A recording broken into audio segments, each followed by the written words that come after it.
welcome to this edition of Just Parlays with Chris King. I'm Jim Williams, and the aforementioned Chris King is right there with his Buffalo Bills on his one shoulder, and actually the Cubs over there. We got the Bills, the Cubs, and apparently you can't find Maple Leafs and Jazz stuff down here. So, well, what are you going to do, right? You got to do what you got to do, and we still haven't gotten our Wyoming swag in from them yet, so we need to get that. And of course, tomorrow, is it tomorrow that IUPUI plays? I mean, because we've become the official IUPUI network at this point. I think they play Thursday. They're playing they play Cleveland State on Thursday. Okay, well, and then they play Saturday against Indiana, Purdue, Fort Wayne. So you have IUPUI and IPFW. You could get yourself in a lot of trouble with that name going forward, but we'll do our best to keep it clean here. But it was a lot of fun last night. I mean, look, sometimes we get good here, and we should definitely hit it. So Chris, talk about yesterday, because yesterday was a good day, my friend. Well, yeah, I mean, it was a good day if you weren't Ian Book. I felt bad for him yesterday, getting hammered repeatedly last night to the point where on a fourth down play early in the fourth quarter, he rolled out and just threw the ball out of bounds just because he didn't want to get hit again. I mean, the fact that the Saints had neither starting tackle, which is too bad because I thought Teron Armstead was going to play since he trended up to questionable. Mm-hmm. I mean, he got sacked 8 times. He got hit I don't even know how many times other than that. And the Saints just looked completely dysfunctional. You have to wonder who's going to play quarterback next week for New Orleans, and will it be any better? Maybe they can bring Evander Holyfield out of retirement, because if you need somebody to take a punch, maybe that'd be your guy. But kudos to the Dolphins, who became the first team in NFL history to have a 7-game losing streak and a 7-game winning streak in the same season. In the same year. That's talk about your up and down. I'll tell you, that is definitely it. And they, right at the moment, they're holding the tiebreaker in that position for the last spot in the playoffs. So stranger things can happen. And you've got Kansas City is rolling into to play this week, and you've got not Miami. Baltimore has to play against the Rams. So. Right. It's quite possible that they might, if the Dolphins can streak and, roll another couple games in there, run it up to 8 or 9, they might be able to get in there. Well, Miami's got a tough closing slate. I mean, they closed at Tennessee, and then they play home against New England. And so that New England game could mean a lot in Week 18 for one of those teams. It could. Baltimore, I feel bad for them, but it's their own fault. Well, I don't feel bad for him. John Harbaugh had his opportunity. Close enough to yell at him, but I'm not a fan. It doesn't hurt me in the least. So today, my friend, we start to ramp things up a bit. The hilarious part was the first thing that I read this morning when I checked my Associated Press things that's going on, was the touting of the NHL saying we're back because we now have our setup with the COVID situation. And literally within 5 minutes of that, from that same NHL public relations department, I received a thing saying, well, we just canceled a game that was supposed to be played tonight. I'm like thinking, okay, on one hand, you're touting, and on the other hand, you just canceled another game. So, yeah, they canceled one tonight. There's already 3. There's not 4 for tomorrow that are canceled. Boston, Ottawa, Pittsburgh, Toronto, Chicago, Winnipeg, and Dallas, Colorado all canceled for tomorrow already. So we're back, kind of. I think should have been a better tagline. But like you said tonight, Columbus and Chicago are off the books tonight, which is, I guess people can live without it. What about? Let me ask you this: as a wonderful handicapper, what do you think we should do with the way of perhaps setting up a prop bet on how many games the NHL will actually play today? So we could say above 4, more than 4, lower than 4. Pick a number. Well, I mean, there were 4 scheduled tonight. We're down to 3. And I don't even Right. know. I keep wondering. I'm waiting for them to say that Montreal Tampa Bay will get canceled because Montreal's got half their team in the protocols. I haven't heard Right. anything yet, but I know people were talking about that was possible. As it is, neither team will have either of their top two goaltenders in net tonight. Tampa Right. Bay had to call up two guys from the minors, Mm-hmm. and Montreal, well, they suck anyway, so it doesn't matter. It is But what it is. Tampa won't have John Cooper tonight either. Their head coach, he's in the protocols as Right. well. So, well, they'll have the fans. That's about all they can have. All right. So today, we're going to start things off as we always do with college. We're going to go direct. Here we go. Yeah, tonight on the hardwood, we've got coming. Notre Dame going to Pitt in an ACC matchup. Neither team's been all that great. Notre Dame 6-5, Pitt 5-7. But Notre Dame's won 2 in a row in 3 of their last 4, including that 4-point home win over Kentucky a couple weeks ago, which was an upset. Meanwhile, Pitt's biggest win of the season as far as margin of victory, a 9-point win over Jacksonville. That's not Jacksonville State. That's Jacksonville University, former home of artist Gilmore. And Pembroke Burroughs. And him too. Yeah. Meanwhile, Pitt 341st in scoring offense. They average just 60.7 points a game. They're 316th in field goal percentage, 313th in three-point shooting, and just to show that it's not just jump shots they can't hit, they're 307th in free throw shooting on the year. Meanwhile, Notre Dame 29th in offensive efficiency. They're 57th in turnover percentage. They only turned over 16.7% of possessions, and they're 37th at the line by hitting 76.1% on the year. Notre Dame's won 5 of the last 6 meetings between these teams. They're 6-1 against the spread in their last 7 against teams with a losing home record. They're 8-3-1 in their last 12 on Tuesday. Meanwhile, Pitt 1-4 against the spread in their last 5 after a straight-up win. Jeff Capel's team has been a train wreck all season. While they won 3 of 4, they haven't really beaten anybody of substance. Like I said, they beat a St. John's team that was missing their top players by 2 at the buzzer. They beat Jacksonville by 9. Their other win in this last 4-game stretch, a 3-point win over Colgate. However, they also lost to Monmouth at home by 4. They lost to UMBC by 10. They've lost to Virginia and Minnesota. They lost by 16 to Vanderbilt. And they lost in their season opener at home by 15 to the Citadel, who nobody is considering a basketball power by any stretch of the imagination. Mm-hmm. While Notre Dame has a short rotation, you have to think that Mike Bray's team is better than Jeff Capel's right now. Give the 4 points and take Notre Dame on the road, which is something that I rarely say because the Fighting Irish aren't a great road team. But let's face it, Pitt's terrible.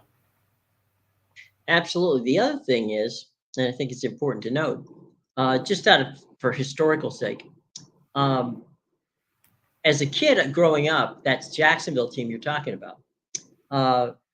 There was Hugh Durham was over at FSU at the time. He had the likes of Dave Cowens and some pretty good basketball players there. That Jacksonville team at the time was the tallest team in NCAA college basketball history because they had 2 7-foot guys, a 6'8" forward, a 6'5" guard, and the only guy on the team that wasn't over 6 feet was the point guard.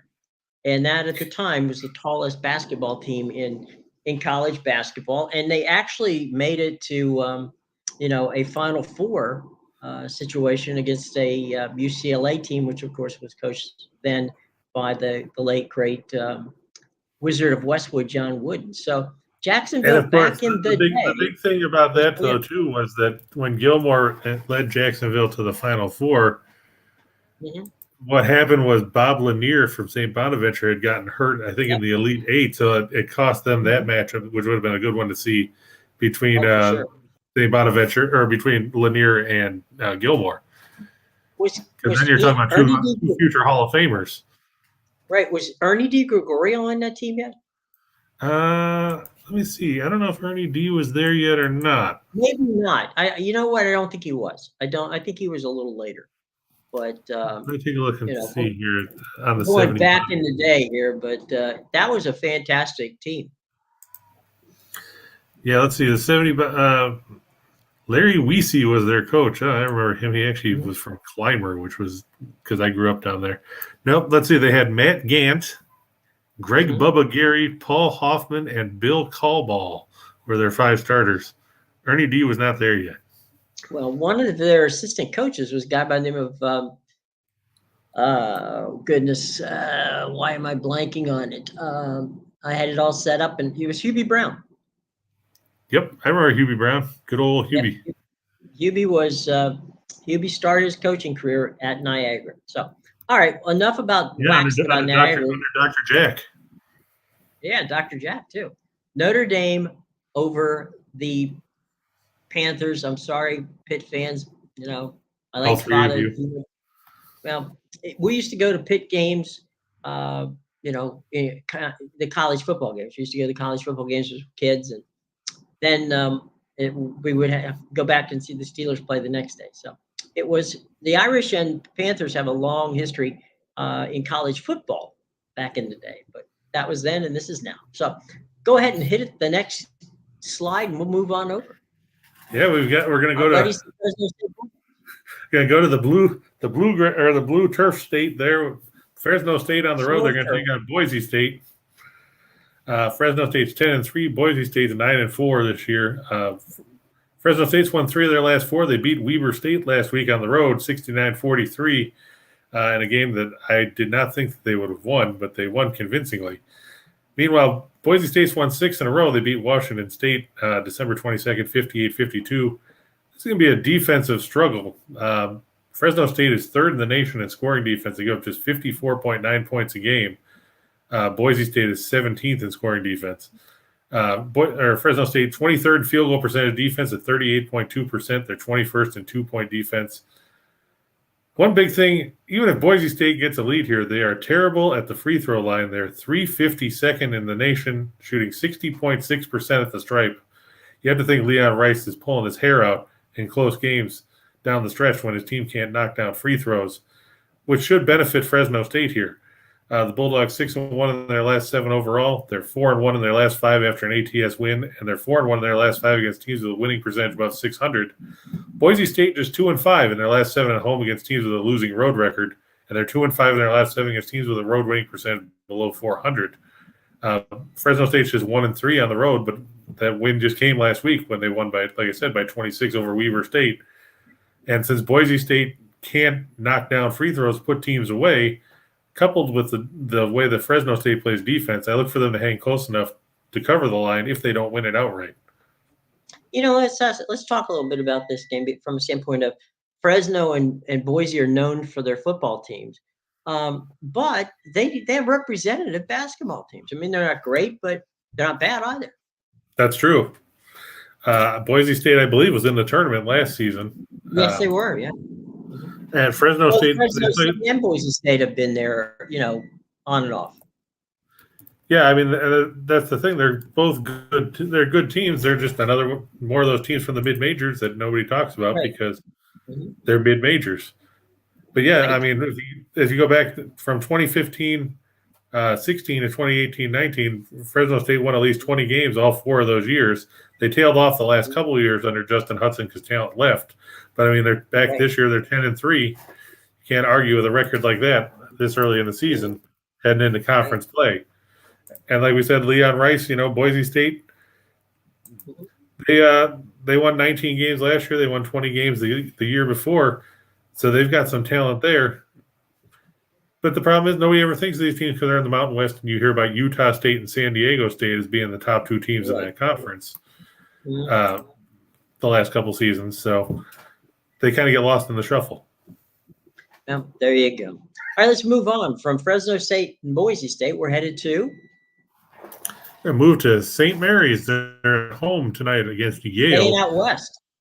Yeah, for some reason the Ivy League decided they were going to go across the country. I guess they wanted to get away from the weather up there in the Northeast. Yale 6-7 this season. St. Mary's is 11-3. Yale has dropped 2 straight and 6-9. They started the year 3-1, but things have gone south since then. Meanwhile, St. Mary's has won 3 of 4, including that 75-58 win over Missouri State last week. Yale's 1-3 on the road this season. Meanwhile, St. Mary's is 8-0 at home. The Gales 14th in the nation in scoring defense. They give up just 58 points per game. They're 11th in defensive efficiency, and they don't give up offensive rebounds. They allow second chances on just 19.1% of opposing teams' misses. That's second in the country.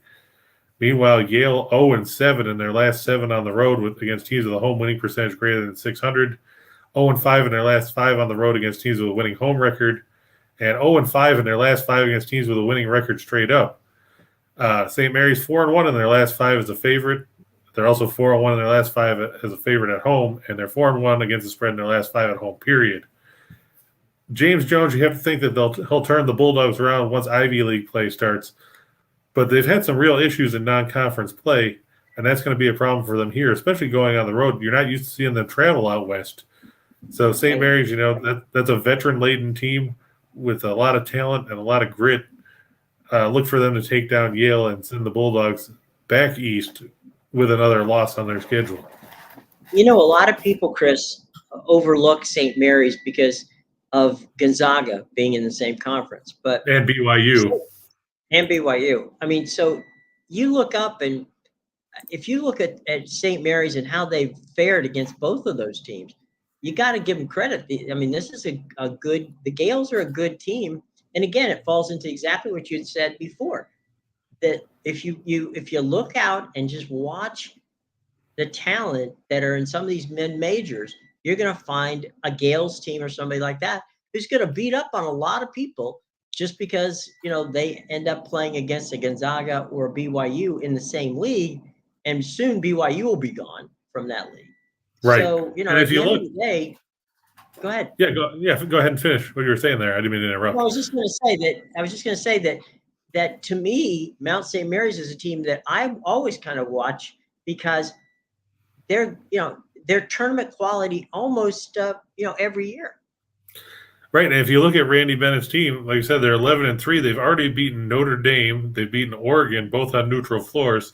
They beat Utah State on the road. They routed UC Santa Barbara at home. Their 3 losses have come to Wisconsin by 6 on a neutral floor in the Maui Invitational that took place in Vegas. They lost to Colorado State on the road, and we've talked about what a job Nico Medved's done there. Colorado State 10-0 on the year, and they lost by 10 on a neutral floor to San Diego State, another team that we've talked about is highly regarded out of the Mountain West. So it's not like they've lost to doormats. They've lost to 3 very good basketball teams this season, and they've beaten some quality teams that are bigger conference teams. Like we said, Notre Dame, they're a middle-of-the-road team in the ACC, but Oregon was a good team the last couple seasons. Utah State's made some runs in the tournament, and UC Santa Barbara is always tough in the Big West.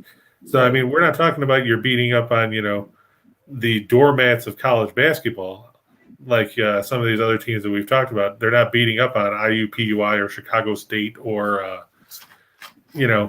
teams of that ilk. They're beating some quality teams, and that's something that's going to benefit them when they start West Coast play starting Saturday when they face San Francisco, another team that's flown under the radar. The Dons are 12-1, and their one loss was a 1-point loss to Grand Canyon.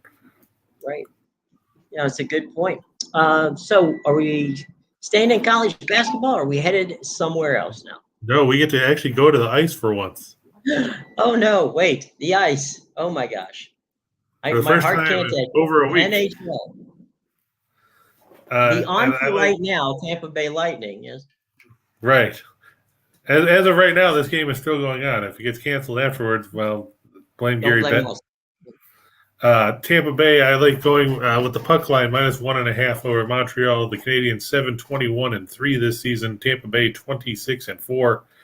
Both teams will be minus their top 2 goaltenders. Carey Price still out with that knee injury. Jake Allen and the health and safety protocols. Meanwhile, Andrei Vasilevsky and Brian Elliott are both in the protocols for Tampa Bay, which means you'll see the ever-popular goaltending matchup of Caden Primo for the Canadiens and probably Maxime Lagacé for the Lightning, who will make his debut with Tampa Bay. He's played in 17 NHL games previously for the Penguins, the Stars, and some other teams. He's 7-8-1 in the NHL. The Lightning 10th in the league with 3.2 goals per game. They should get Braden Point back tonight, which will be a boost for them. Meanwhile, Montreal 31st in the league in goals per game at 2.13. They're ahead of only everybody's favorite team, the Arizona Cactus. Montreal 4-17 in their last 21 on the road. They're 2-14 in their last 16 as a road underdog. They're 0-5 in their last 5 against teams with a winning record. Meanwhile, Tampa Bay 4-1 in their last 5 against teams with a winning percentage below 400. They're 57-16 in their last 73 against Atlantic Division teams, and they are 40-15 in their last 55 as a home favorite. You have to think that even with a backup goaltender, that Tampa Bay has more than enough offensive firepower to take down a Montreal team that is second worst in the league in scoring, not to mention having several guys like Mike Hoffman and Tyler Toffoli in the protocols as well. The Canadians, they've been horrible all season. It's not going to get any better here. Look for the Lightning to get the win, especially playing at the Amalie Arena, even without Coach John Cooper, who is among the rest of the guys for Tampa Bay in the protocols. This is a rematch of last year's Stanley Cup final. And, the Canadians are a ghost of what that franchise team was that they had last year. And even when they were in full strength, they still lost the finals in 5 games, and their one win came in overtime. Right. So Tampa Bay is 9-0-1 in the last 10 meetings between these teams. So it doesn't bode well for your Montreal fan. That's true. The Le Habitant does not look good for tonight. That's for sure. All right, so we got the Lightning beating the Canadiens. Where do we go from here, my friend? We're going to go out west, all the way west to the whatever you said the arena that used to be the Staples Center is called now. The Cryptodome is what we're calling it. We're going to call it the Cryptodome. There you go. And I like Vegas and the Kings to go over 5.5 tonight. Vegas 20-12 on the year. The Kings 14-11-5, which is surprising considering how badly they started the year. Vegas has seen the over go 20-11-1 in their 32 games this season. In their last 10, they're averaging 4.3 goals per game. Meanwhile, they're 4th in the league overall this season by averaging 3.47 goals a night. They're 20th by giving up 3.06 goals per contest. In the last 10, the Kings have put up a whole 2.7 goals a game. But if you put that together with Vegas, that would give you 7 goals a night anyway. The over is 9-2 in Vegas' last 11 on the road. It's 4-1 in their last 5 against Western Conference teams. It's 7-2-1 in their last 10 as a road favorite. Vegas has seen the over hit in 7 of their last 9 against Pacific Division teams. It's gone over in 7 of the last 9 meetings between the teams, including 7 of the last 8 in Los Angeles. And each of the last 4 meetings between the squads have ended up over the number. This number seems pretty average when you get right down to it. And when these two teams meet, there always seems to be a ton of goals on the board. Look for this one to end up over the total with at least 6 or 7 goals by the time the game is all said and done. So you can probably take that one with you to the bank. Vegas just continues to impress. Considering this is their 4th year Yep. as a member of the National Hockey League. And they just keep rolling in, and what they put together out there is a pretty amazing franchise. From day one when they, the first year they make it to the Stanley Cup Finals, it's pretty impressive.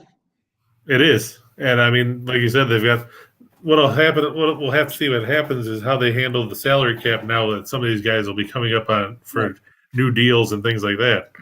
How they'll fit them in, especially after trading for Jack Eichel earlier this season.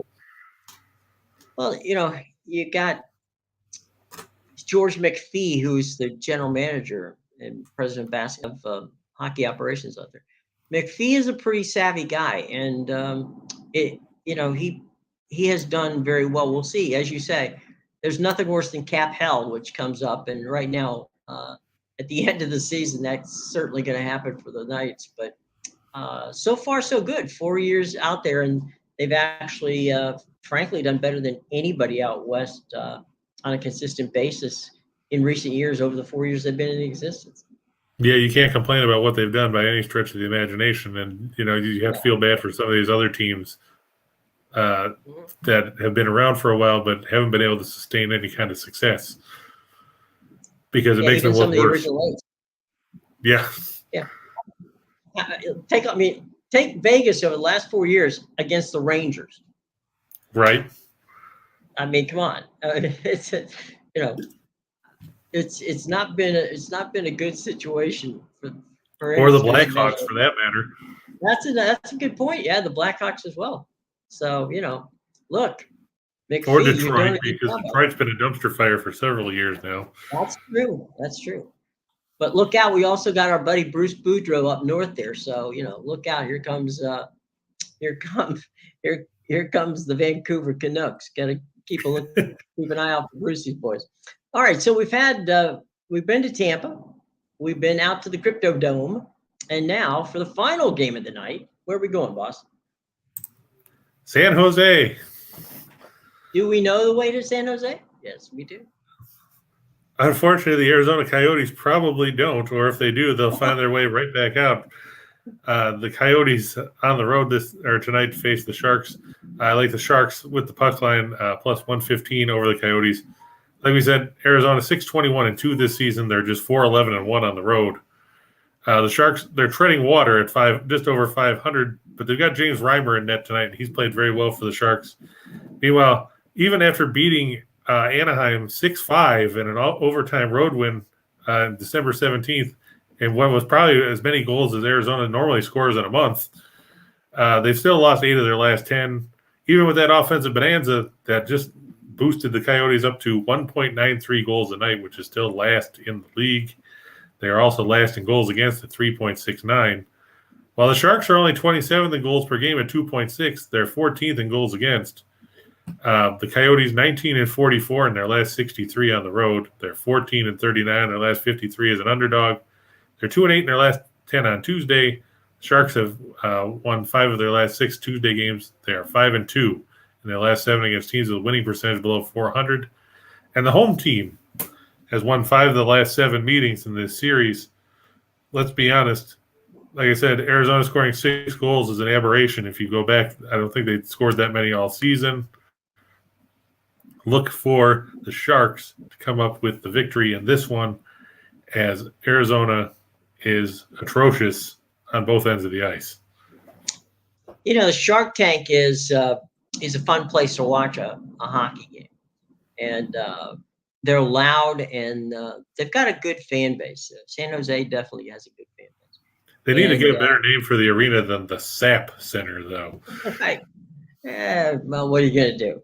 I kind of like Shark Tank. We'll just call it that for now on. We'll just call it the Shark Tank because that's more fun. And of course, against better make sure that Cuban doesn't have that trademark because he might sue us.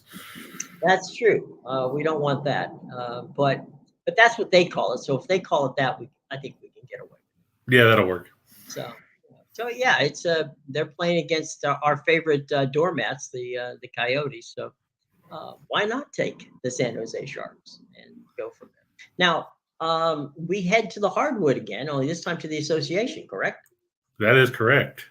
And we're going to head down to the Lone Star State, where the Houston Rockets are at home to face the Lakers. The Lakers are a 5-point favorite. I like them to cover that line. We talked about it yesterday with Houston.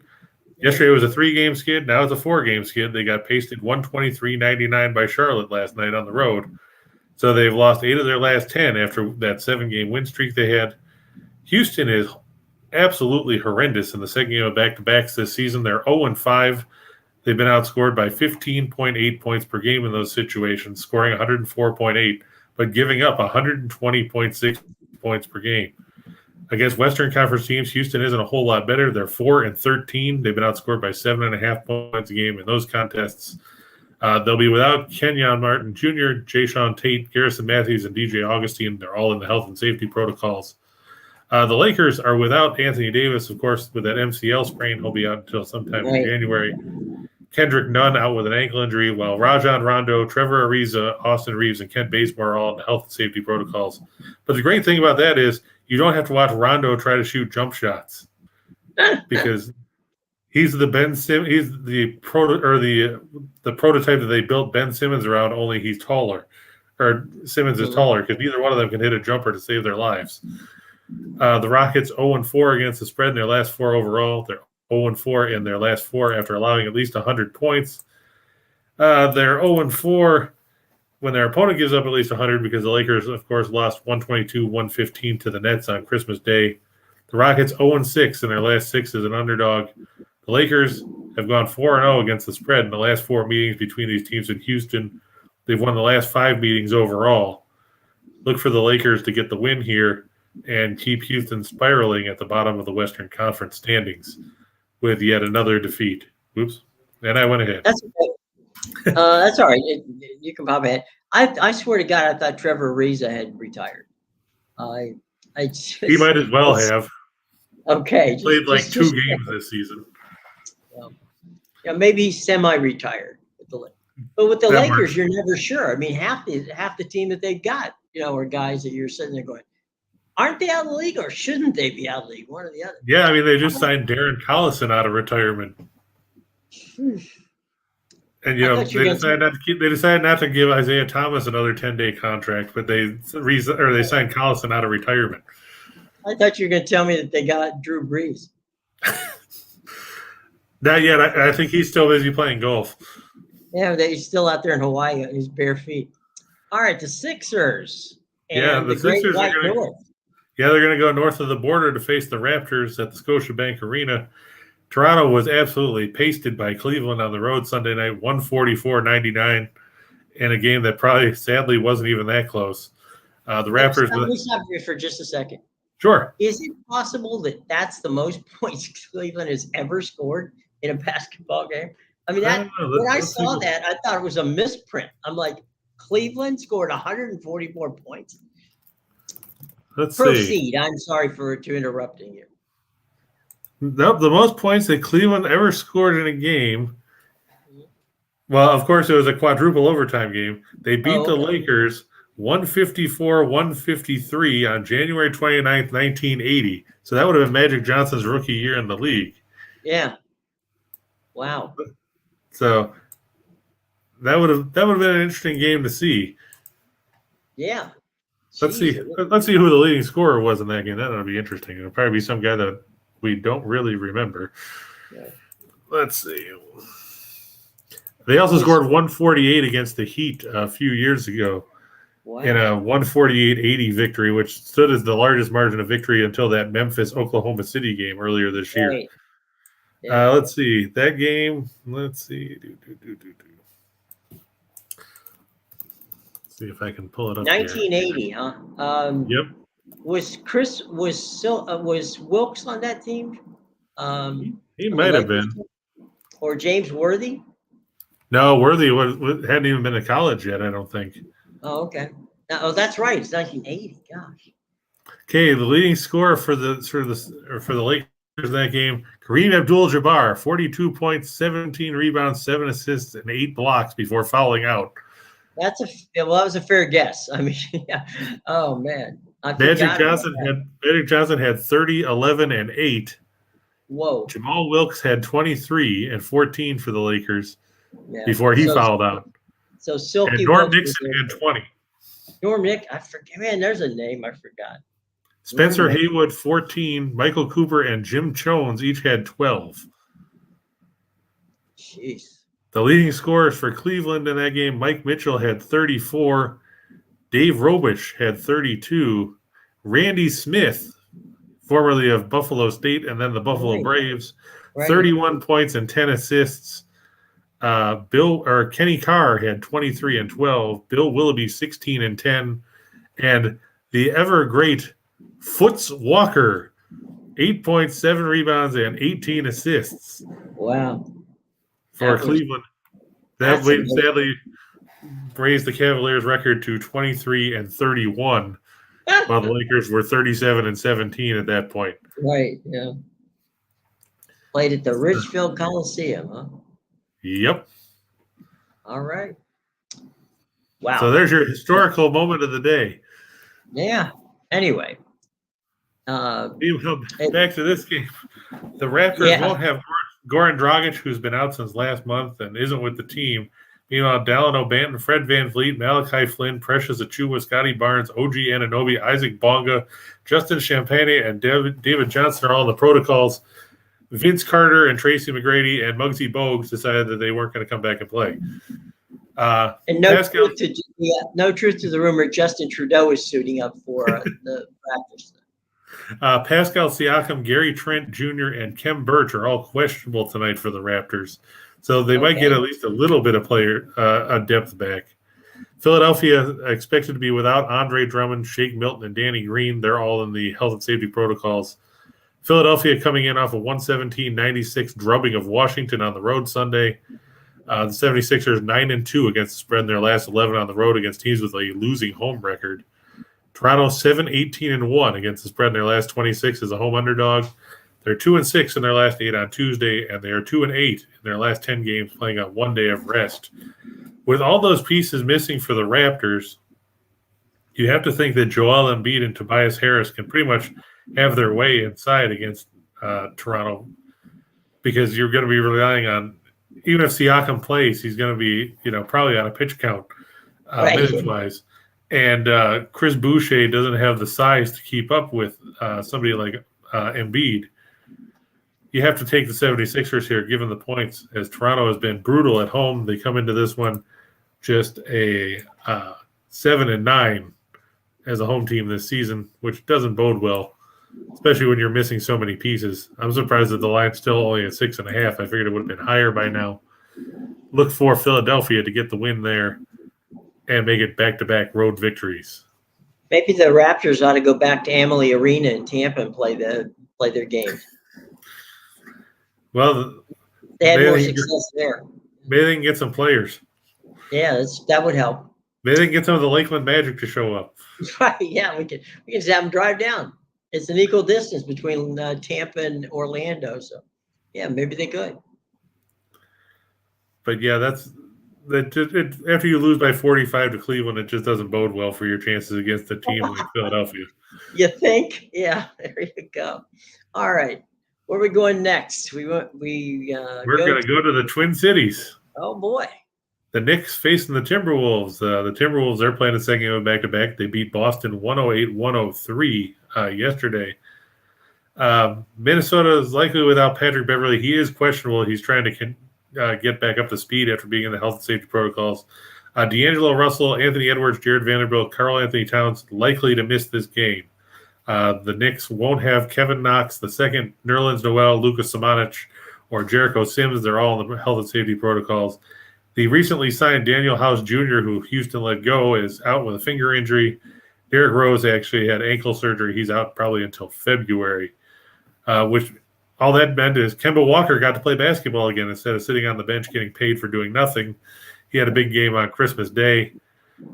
Minnesota, 27th in the league in field goal percentage. They shoot 43% from the floor. They're facing a Knicks team that is 7th in the league in field goal percentage defense. The Knicks beat Atlanta 101-87 at home on Christmas. They're 9-1 in their last 10 on Tuesday. They're 4-1 in their last 5 as a favorite. The Knicks 10-3-1 in their last 14 on 2 days of rest, and they're 6-2 in their last 8 as a road favorite. Surprisingly, Tom Thibodeau's team has a winning record on the road. They have a losing record at home. Minnesota's got to be tired playing the second game of a back-to-back, especially with a shorthanded rotation. Take the Knicks and give 3 as they get the road win as Minnesota fades late, much like Boston did last night. Well, it's the Knicks are starting to play some decent basketball, which is good. And as you say, the Timberwolves have had their issues. So, all right, from the association, do we go to college football bowls yet, or yes? There we are. We're bowling. Yeah, it's the AutoZone Liberty Bowl, Mississippi State versus Texas Tech. And like I said, it's the Mike Leach revenge game because Mike Leach still hates Texas Tech. Mm-hmm. Mississippi State favored by 10. The Bulldogs finished 7-5. Texas Tech finished 6-6. But Texas Tech, they're down. Their head coach took a job somewhere else. They have an interim coach who's taking a job somewhere else. So you have to wonder if they even care at this point. Meanwhile, Mississippi State, 23rd in the nation in total offense at 449.6 yards a game. They're 3rd in the nation in passing offense at 385.7, which offsets the fact that they were dead last in rushing offense. They're 48th in scoring offense at 30.9 points per game. They're facing a Texas Tech team that is 91st in total defense and 118th against the pass out of 130 teams, giving up 265.6 yards a game. Texas Tech finished 104th in scoring defense, giving up 32.1 points a game. Mississippi State, hey, they don't run the ball. Doesn't matter. They're 5-0 against the spread in their last 5 after running for less than 100 yards. They're 5-1 in their last 6 overall. They're 5-1 after throwing for more than 280.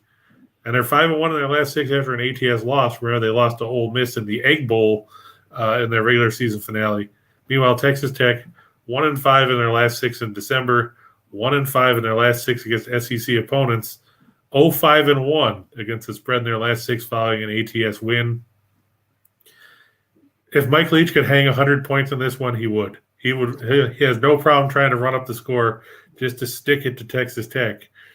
Look for Mississippi State to cover the 10 and get the win here, as Texas Tech is just 2-8 in their last 10 bowl games against the spread that coming into this one. Well, we all should be going down Beale Street on this one, but I will tell you that of the stadiums around the country, the closest thing to a mausoleum is the Liberty Bowl. I don't think they've fixed the thing since they built it in 1964 or 5. But one thing about Mike Leach that you have to give him credit for is when Dan Mullen took the job at Mississippi State, they built themselves back up to, a good middle of the pack SEC team. And look, a good middle of the pack SEC team is better than most teams in the sometimes Pac-12 and some of the other conferences. But when Mike took over, they didn't skip a beat. They continued to play competitively and put together, good programs and good recruiting. So, Mike Leach has gotten a lot of grief from a lot of different people, but, at the end of the day, he produces. That's true. And like you said, he won at Texas Tech. He was winning at Washington State, too, turned that program around with the air raid. Right. And now you have to think, like I said, he's going to be motivated to do whatever he can to run up the score on Texas Tech. The Red Raiders, like I said, their head coach took a different job. The interim coach has a different job. They thought that they were going to be set at quarterback with Tyler Schaaf after he transferred from Oregon, but then he broke his collarbone back in September. Then it was Henry Colombi. Then he got hurt. Then it was – so, I mean, they've just been rotating guys in there trying to find somebody to stick around and actually play. And, you have to wonder, how motivated is Texas Tech for this at this point? They're down, knowing that whoever's coaching won't be there next season. Right. Well, it's probably one of those games where at kickoff, the buses, the Texas Tech buses are already started. The engines are just sitting there waiting, for the thing to get over. So, yeah, this one, and you're right. And here's the thing about Mike Leach. Mike Leach will tell you he would run the score up on Texas Tech. He's not one of these guys. One of the great things I like about watching a Mike Leach post-game press conference is don't ask him a question if you don't want the answer, because Mike Leach will give you that answer. And usually it's profanity laced too. Yeah, you do have to do a 7-second delay if you're doing live with Mike Leach, but I love Mike. He's just like, he lets it out there, and it's like, I don't care what you think of me. I don't care what, bottom line, he wins, and he'll win tonight, no doubt about it. Yeah, I mean, you could do worse to the coach than Mike Leach in college football. 100%. And for a while, the poor man was blackballed. I mean, he couldn't get a job, but he ended up back at Mississippi State, and he's having fun in Starkville. So there you go. So we're going from that bowl to the San Diego County Credit Union Holiday Bowl. Wow. Say that 3 times, Sam. I should have just said the Holiday Bowl. It would have saved me a lot of typing. NC State, ranked number 18 or 19 in the country. They're facing UCLA. I look for this one to finish under the 60.5 point total that's on the board. UCLA finished the year 8-4. NC State 9-3. While both offenses put up big numbers, I mean, UCLA was 16th in the nation with 36.5 points a game, NC State 32nd. But let's face it, UCLA played in the Pac-12 where nobody plays defense. NC State's defense is good. They're 23rd in the nation, giving up 331.7 yards per game. They're 33rd against the pass, and they're 25th against the run. They finished 18th in the nation by only giving up 19.7 points per game. Now, like I said, the total 60.5. NC State only had 2 games put up more than 61 points all year, which would be the only way you can get over this number. And that came against North Carolina and Wake Forest. We know what both those teams can do offensively. Rutgers will find out what Wake Forest can do offensively on Friday. I feel bad for them. North Carolina will face South Carolina in the Duke's Mayo Bowl, which I'm sure literally dozens of people are looking forward to seeing. Mm-hmm. Dorian Thompson-Robinson may not be really overly motivated in this one at quarterback for UCLA after our Dylan Gabriel transferred in from UCF after he broke his collarbone. So Thompson-Robinson might see the writing on the wall and realize he won't be there as the number 1 quarterback next season.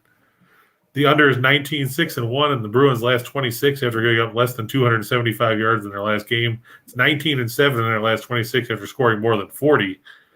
And NC State has seen the under go 5-2 in their last 7 non-conference games.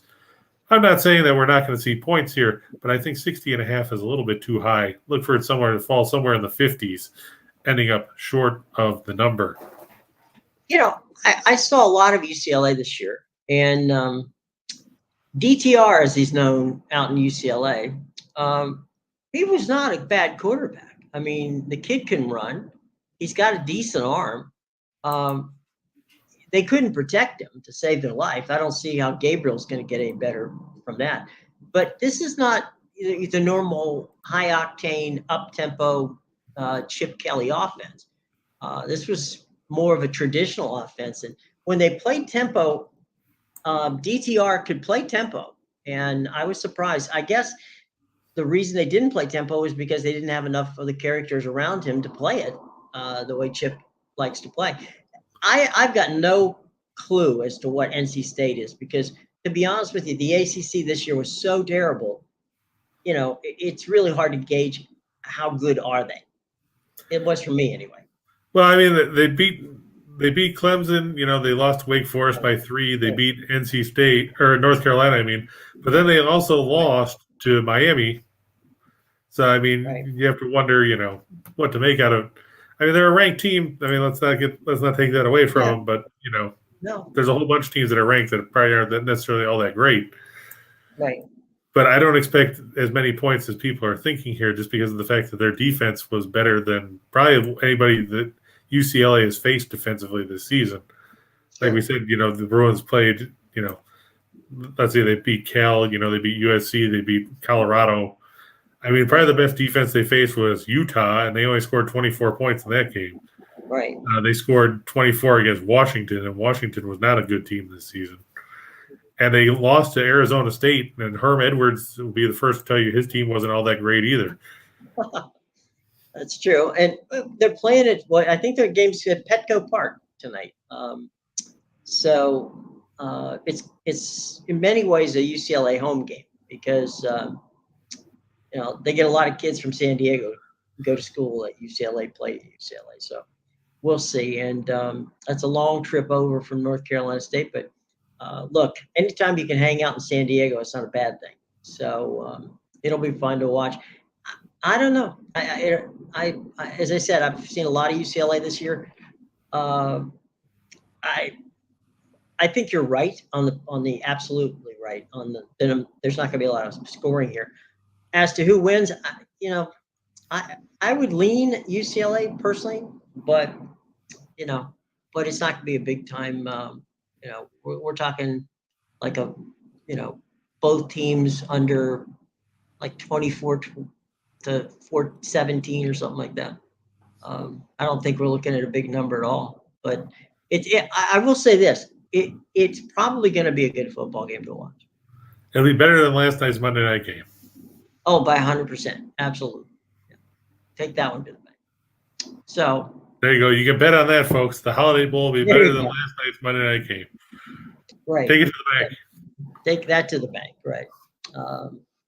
So, any more no more bowl games, or we go 2 for the money? We'll do one more because the other one happened towards the bottom. Yep. The First Responder Bowl, Air Force Explain to me why they're only favored by 1 over a Louisville team that was 6-6. I can't explain it. Air Force 9-3 on the year. Like I said, Louisville 6-6. Air Force led the nation in rushing offense at 341.5 yards per game. Yeah, I know you expect that out of the triple option and the service academies. But let's face it, they were still 47th in the nation in scoring offense at 31 points per game. They're facing a Louisville team that was 84th in total defense, I should say. I mistyped that. 94th against the pass, which won't be a factor here. But they were 77th against the run. Now, Air Force is going to run, and then run some more. But the good thing about Air Force this year, they're very good on the defensive side of the ball. They are 5th in total defense at 288 yards a game. They're 20th against the pass. They're 7th against the run. And they're 13th in scoring defense. They only give up 19.1 points per game. Air Force is 5-0 against the spread in their last 5 after scoring at least 40. They're 4-0 in their last 4 on field turf. They're 7-1 after running for at least 200 yards. Gee, there's a surprise. They ran for more than 200 yards against somebody. They're 5-1 in their last 6 after an ATS win. Meanwhile, Louisville, 11-27-1 against the spread in their last 39 against teams with a winning record. They're 2-5 in their last 7 neutral site games. They're 0-3-1 in their last 4 against the Mountain West. You can't have a ton of faith in Louisville. Number one, you're a 500 team in the ACC and a down year. You're facing a team in Air Force that won 9 games, playing in the Mountain West with an offense that has no passing attack whatsoever. And the Falcons are better on both sides of the ball. How it's only a 1-point line is mind-boggling when you get right down to it. Yeah. I have no faith in Louisville. I watched them play several times this season because for some godforsaken reason they showed them on TV here.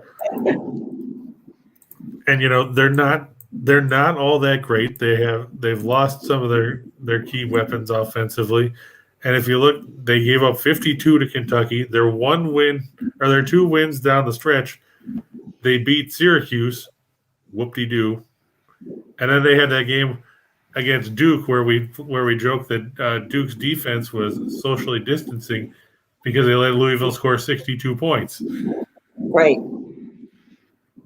But, the Cardinals aren't that good. No. And one of the things about the triple option, and specifically about the Air Force running of the triple option, is that Air Force really was clock eaters. I mean, their drives on average were like 5-6 minutes, right? So, they made the games much shorter, by just grinding it out. And I honestly don't see where Louisville's going to stop them. I mean, they don't break these long 17, 18, 20 yard plus runs. They just pound you 5 yards, 4 yards, 6 yards, something like that, all the way down the field. And they hold time of possession really, really well. So yeah, I given, in this one where you're only getting 1 point, it's a surprise. You're right. 100%. Well, yeah, if you look at the numbers here, Air Force has 3 losses this season. They lost to Utah State by 4. They lost to San Diego State by 6. They lost to Army by 7. Now, Utah State, we saw, won their bowl game. They beat Oregon State and shut them down. San Diego State, has one of the best defenses in the country. They beat UTSA. And Army won their bowl game. They beat Missouri. Now, those are 3 one-possession losses. In their 9 wins, they outscore their opponents by an average of 33-15. On the flip side, you're talking about a Louisville team that lost on a neutral field to Ole Miss. They lost to Wake Forest. They lost to Virginia. They lost to NC State. They lost to Clemson, and they got bombed by Kentucky. One of their wins this season that apparently somehow counted to be bowl eligible, they beat Eastern Kentucky 30-3. Eastern Kentucky. You know what Eastern Kentucky's mascot is? The Colonels. I had no idea. The Colonels. Okay, well, that makes sense. I don't even know where Eastern Kentucky is. Their wins are unimpressive. They beat UCF by 7. They beat Florida, and that was at home. They beat Florida State on the road by 8. They beat, like I said, their 2 big wins were over Syracuse and Duke, and neither one of those teams are doing anything come this week anyway. Right. And their other win was over Boston College. Now, I get Malik Cunningham. Everybody thinks that, that he's the second coming of Lamar Jackson. He's not. Air Force is going to shut him down and make life difficult for them, and they're going to get a win. By the way, Eastern Kentucky is in Richmond, Kentucky. Okay. All right. So next time you're driving through, folks, give a shout out to Eastern Kentucky. No, this one is definitely I don't get. You're right. Air Force is a better football team than the Cardinals. Nathan, I'd like to know where you got the Fins +3, unless you did that like a week ago yesterday in that game, because Miami was a 3-point favorite last night. Once they announced that Taysom Hill and Trevor Siemian weren't playing, that line shifted in a hurry. But under 44, it was under 38 when I put the numbers up yesterday, and I told you wouldn't get anywhere near that, and you didn't. Got 23. Yeah, I felt bad about the Saints only scoring 3, but I got over. No offensive line, and Ian Book couldn't hit Alvin Kamara when he was open on a whole bunch of plays, which screwed up a bunch of stuff. Unfortunately, his first touchdown pass was to the Dolphins. And that's all Miami needed. Right, exactly. Who knew, right? That's crazy. But all right, so we're out of our bowls. That means 2 for the money, right? Right. And we talked about it yesterday. We told you, to take the Miami in that game, and we also talked about taking some other exciting matchups that panned out. I mean, we talked about in the 2 for the money yesterday, we had the Nets over the Clippers -4. They won by 16, and Miami by 3 over the Saints. So that would have panned out for you as well today. But wrong screen. There we go. Like you said, tonight I like Philadelphia -6.5 over Toronto. We talked about it.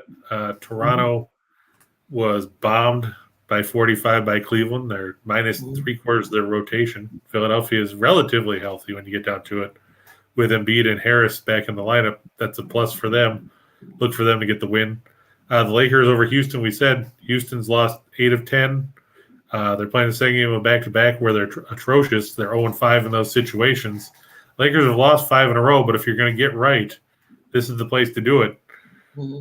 Speaking of getting right, the Sharks are at home against the Coyotes, and we've talked about how the Cactus are brutal when it comes to putting the puck in the net, keeping the puck out of their own net, or actually putting games in the win column. So look for the Sharks to cover there, and we just talked about it. Air Force should run the ball right down Louisville's throat, and their defense is good enough that it can keep the Cardinals in check. Air Force, I think, is an underrated team. They're another team that play in a smaller conference. Nobody talks about their service academy. But, you can't argue with a 9-3 record. And that's something that works. Yeah, Roland, I feel bad for you. Last night, Devontae Parker didn't get a catch. But, that actually benefited me in fantasy football because the guy I was playing against had Parker in his lineup, and he did nothing. He didn't do it. One of the points that you brought up, which I found fascinating, is that Louisville hasn't beaten a Mountain West team in the last, 4 or 5 games? Yeah, they're 0-3-1 in their last 4. Yeah, that's crazy. Well, I mean, even when Lamar Jackson was there, they didn't necessarily play great football. I mean, let's be honest. Yeah, that's Charlie Strong was a defense guy, and he ended up with Lamar Jackson. So there you go, boys and girls. All right, so 2 for the money. Last night it paid off well. How about 4 for the show? That also paid off well last night. Yeah, we talked about this earlier. Mississippi State -10 over Texas Tech. If Mike Leach could win by 70, he would.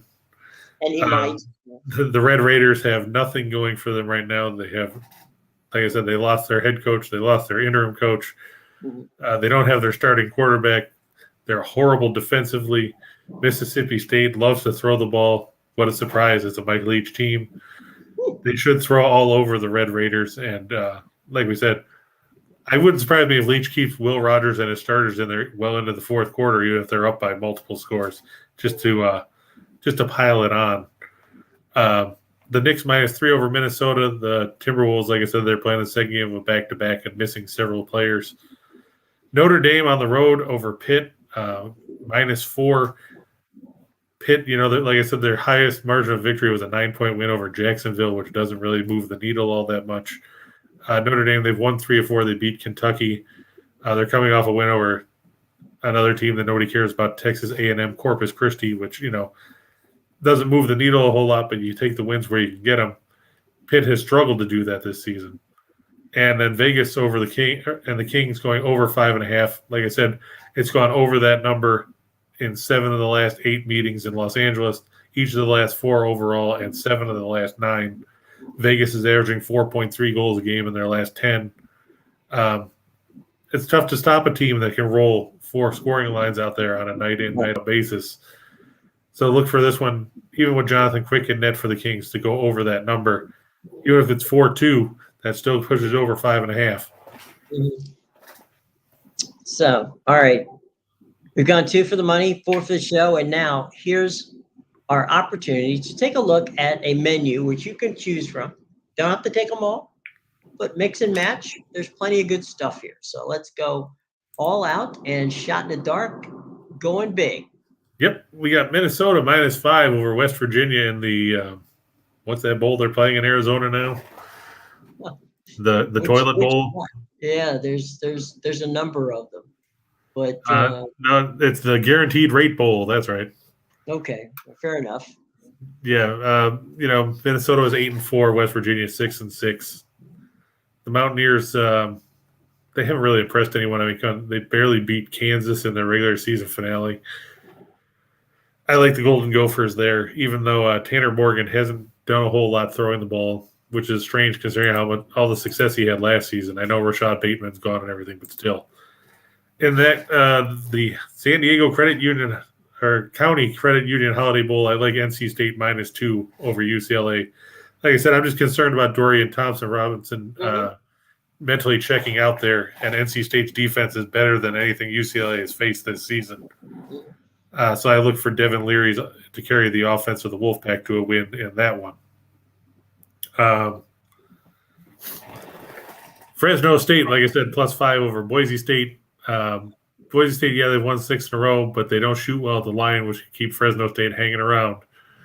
And the Bulldogs, they're not a bad team under Justin Hudson, 10-3 on the year. They just beat Weber State by 26. Look for the Bulldogs to cover there.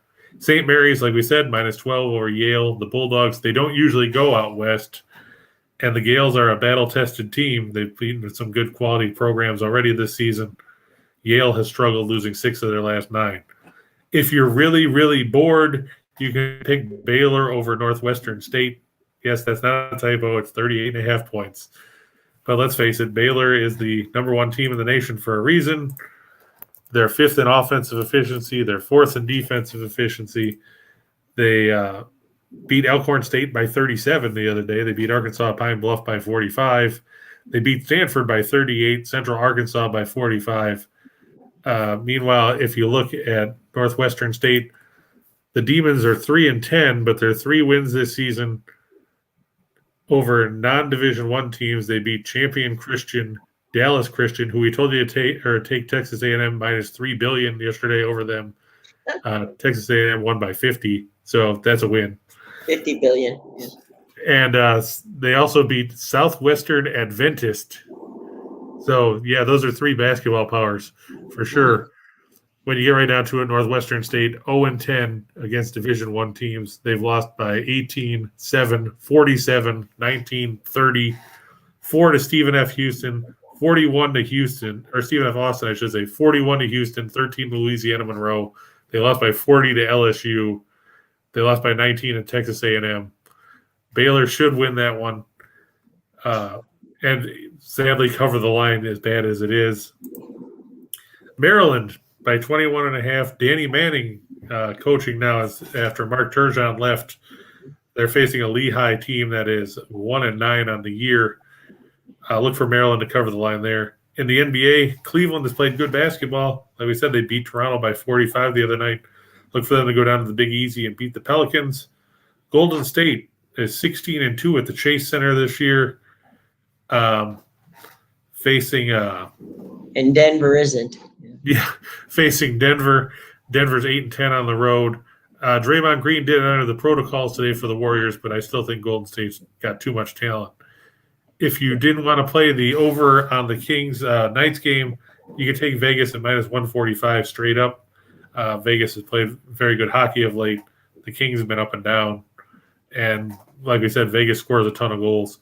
And since Montreal and Tampa Bay both have their third, fourth, or 17th string goaltenders, look for that one to go over 6 in a game where Tampa or Montreal might actually get to look like a league average team when it comes to scoring instead of the second worst team in the league. Roland, I don't know if I would take Gonzaga minus the points just because of the fact that they don't tend to blow teams out. They get a comfortable lead and then they take guys out. I mean, if you look, they only beat Merrimack by 25. They only beat Tarleton State by 9. So they tend to build a lead, and then they'll take guys out. So you won't see Chet Holmgren for most of the second half, probably, or Drew Timme, which will allow North Alabama, who I know nobody really is overwhelmed by any stretch. But, Tony Poole has that team at 7-5 on the year. Granted, they haven't really beat anybody of record, especially when you factor in Mississippi Valley State as one of their wins. But, they only lost by 26 at Auburn, which sounds like a lot, but, considering the circumstances, they lost by 11 to UCF last week. I think giving 35 or something like that in that game, I think is probably a little bit too much for the Zags. Now, of course, they could turn around and just decide they want to play motivated basketball for 40 minutes, but that doesn't seem to be Mark Few's thing. It's down to 33, actually, but still, I don't know if I would lay 33 points with Gonzaga, just given the way that they play where they don't try to run up the score, unlike Mike Leach. Yeah. One of the things with Mark Few at Gonzaga is he likes to rotate people, and a lot of it because at this point in its season, right, they play a lot of games early. Gonzaga does. That's true. So he likes to get as many players in because once the season starts, they're not really challenged. We talked about it. Mount St. Mary's and BYU are pretty much the class of that group. But you got to watch out for San Francisco this year. Yeah, the Dons have played some good basketball. San Francisco's good. But anyway, those 4 teams there. But I guess the theory of the case is with Mark Few, he likes a rotation of 7, 8 guys. And he likes to do that because he likes to get you. It's funny because they're so, because of the conference they play in, they get all of their really tough games up front, and they get kind of tournament tested up front. And so that's why you see him run, 5, 6, 7 deep rather than taking his starting 5 and just run the hell out of them. Yeah, because like you said, if you look, they've already played Texas, they played UCLA, they played Duke, they played Alabama, they played Texas Tech. All 5 of those teams, last I knew, were ranked. At least I believe Texas still is. Right. So I mean, you're not to bring up Gene Smith again. You're not beating up the little sisters of the poor all through the non-conference slate, which is good because, like you said, there's not a ton of. Outside of BYU and St. Mary's and San Francisco, I mean, Santa Clara could be decent sometimes. Loyola Marymount could be decent sometimes. Mm-hmm. But, then you've got teams like Portland that have been horrible. Mm-hmm.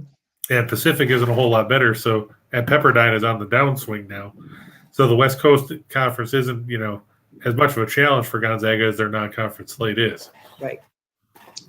All right, so we're getting ready to get out of here. Now that means at 3:00, Scott and Scott will be here with Back to the Window. And any final thoughts here before we jump ship for the afternoon, Mr. King? Well, it's nice to see that hockey's kind of back. We'll see how many more games, like you said, get postponed in the next day or so. But it's always good to have ice hockey going on.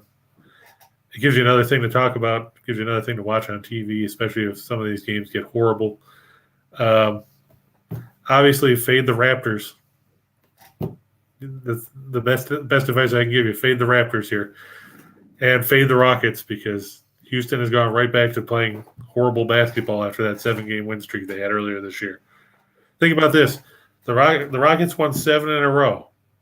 Right. In their other 27 games, they're 3-24. That's the definition of streak. Okay. All right. Well, look, for Chris King, I'm Jim Williams saying so long, everybody. We'll see you tomorrow at 1:30. As we said before, stay tuned on the Whiners and Whiners Sports Betting Network. Coming up, it'll be Back to the Window with Scott and Scott. That's coming up at 3 p.m. Okay, everybody? Until then, be well.